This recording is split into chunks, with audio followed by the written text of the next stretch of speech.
오늘은 여러분과 함께 삼손 이야기를 해보려고 합니다.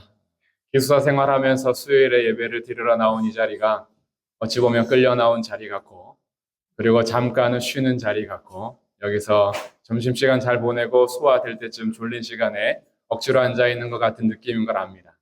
저도 7년 동안 기숙사 생활을 했었는데, 기숙사 생활을 하면서 변화된 게 하나 있다면 첫 번째는 제 말투가 어느 지방 말투인지를 모르겠어요. 전라도 친구들, 경상도 친구들, 충청도, 강원도, 서울 친구들이 다 모여서 있다 보니까 나중에 내가 무슨 말투를 쓰는지 모를 정도로 헷갈리는 것이 저에게 일어난 변화 첫 번째이고, 두 번째 변화는 적당히 더러워지고 적당히 깨끗해지더라입니다. 친구들과 맞춰서 살다 보니까 적당히 깨끗한 것도 필요하고 적당히 더러워지면서 나를 양보하는 것도 좀 필요하다라는 것을 배우게 되면서 인간관계를 배우게 된 것이 기숙사 생활이었던 것 같아요. 근데 기숙사 생활을 하다 보면은 여러분에게 아마 지켜야 될 규율이 있을 겁니다. 어떤 규제가 있고 지켜야 될 규칙이 있을 거예요. 그것을 하나씩 깨는 친구들이 꼭 있죠. 그렇죠. 그 깨는 것이 왠지 힘 같죠. 뭔가 내가 규율을 깨고 규칙을 깨면 이것이 내가 권위에 도전하는 능력을 얻은 것 같은 느낌을 받을 때가 있습니다. 제가 기숙사 생활하면서 제일 싫었던 것이 통금이었는데, 대학생임에도 불구하고 10시 전에는 기숙사에 들어갔어야 해요. 10시 넘어서 들어갔다 선배님들께 많이 혼납니다. 복도에 전화기가 하나 설치되어 있었는데 전화벨 3번 울리기 전에 1학년생들이 가서 받아야 됩니다. 안 그러면 혼났어요. 뭘 하다가 전화벨이 따르릉 울리기 시작하면 방에서 얼른 튀어나가서 전화를 받아야 됩니다. 이런 일들을 대학생 때 하고 있었으니 좋았을까요? 싫었을까요? 정말 싫었습니다. 규율이라는 게 싫은데 어느 날은 반항하다시피 전화벨이 3번 이상 울려도 안 받으면 그게 괜히 희열이 느껴집니다. 선배들한테 혼날 걸 알면서도 뭔가 규칙을 내가 어길 수 있는 힘을 얻은 것 같은 그런 느낌이 있고, 밤 10시가 넘었는데 안 들어가면 버티기 시작하죠. 가서 뭐 혼나지 뭐, 나는 밖에서 내가 하고 싶은 거 하다 갈 거야 라고 하면서 그것이 꼭 내가 힘을 얻는 것처럼 여길 때가 있었어요. 여기에도 아마 우리 그런 친구들이 있을 거라고 생각합니다.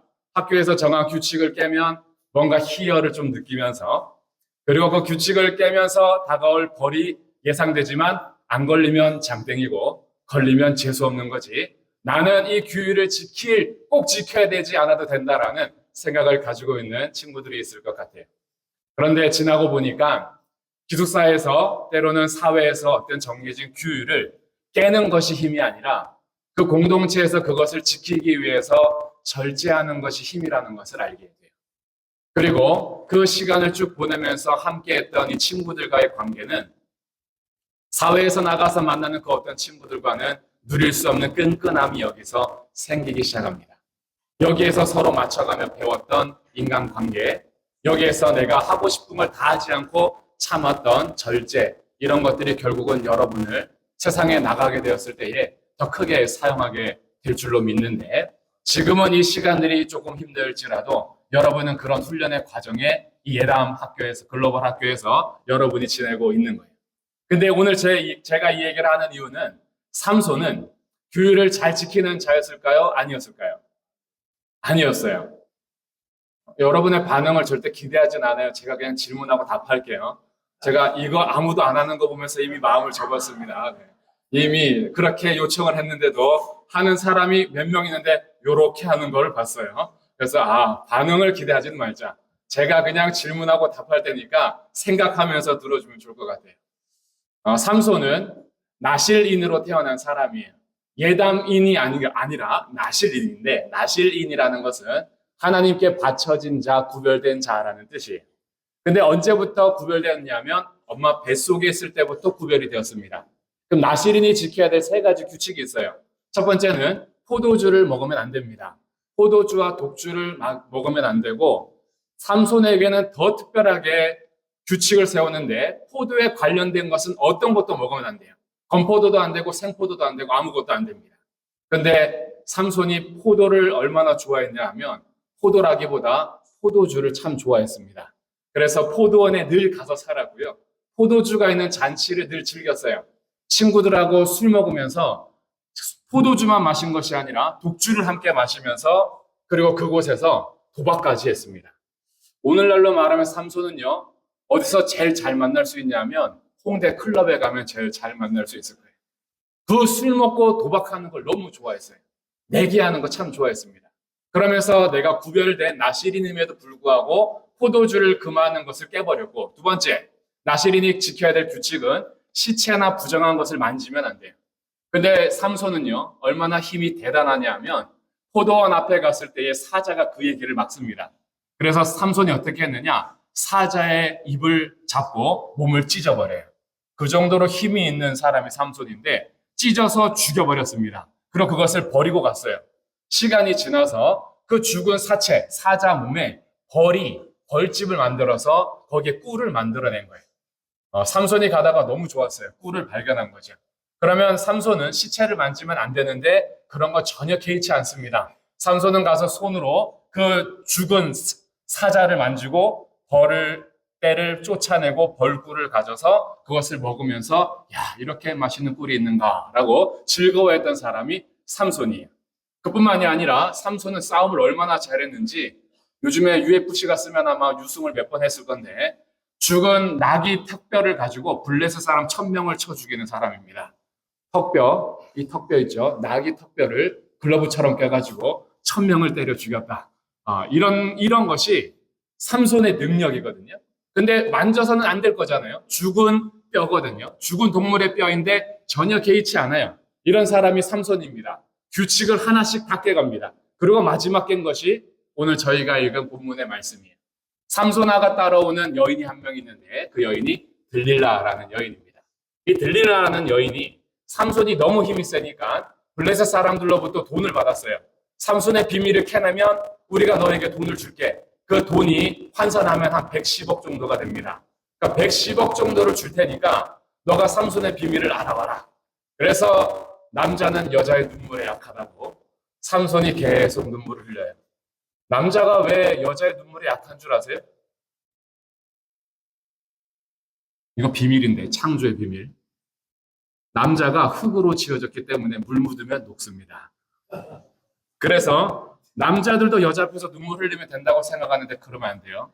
여자는 뼈로 만들어져가지고 물에 절대 약하지 않습니다. 남자가 여자의 눈물에 아무튼 약해요. 그래서 들릴라가 계속 우니까 왜 당신이 나를 속이느냐? 계속 우니까 어쩔 수 없이 비밀을 말해주는데 세 번째 나시린이 하지 말아야 되는 건 머리에 삭도를 대면 안 됩니다. 삭도라는 것은 면도칼 또는 머리를 깎는 도구라고 생각하시면 돼요. 그 머리를 자르지 않고 기르는 것이 나시린의 약속인데 몇 번을 핑계대면서 도망가다가 결국에는 머리의 비밀을 알려주고 머리털이 밀려서 오늘 잡힌 장면이 저희가 읽은 장면이에요. 규칙을 하나씩 다 깨버렸어요. 나시린으로 어머니 뱃속에서부터 구별되었던 자인데 그가 완전히 규칙을 깨버리고 지금은 두 눈이 뽑힌 상태에서 나귀들 또는 말들이 소가 모는 큰 연자맷돌이라는 그것을 끌고 가면서 블레셋 사람들에게 조롱을 당하는 상태에 있습니다. 근데 오늘 여러분하고 나누고 싶은 이야기는요, 마지막 자리에. 마지막 자리가 뭐라 기록되냐 하면 그의 머리털이 밀린 후에 다시 자라기 시작하니라.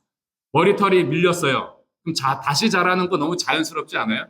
안 자라면 이상한 거죠, 그렇죠? 머리털을 밀린 다음에 다시 자라는데 그 다시 자랐다라는 것이 기록되는 이유가 뭐냐 하면 인간 삼손은 실패했어도 하나님이 약해지거나 하나님이 실패하지 않는 은혜의 시작을 알려주는 것이 머리털이 다시 자란다라는 거예요. 머리털이 다시 자라는 것은 하나님께서 삼손과 맺은 언약, 삼손은 다 깨버리셨는데 하나님께서는 약속을 지키시면서 삼손을 통해서 이스라엘을 구원하겠다라는 하나님의 일하심을 진행해 가시는 거예요.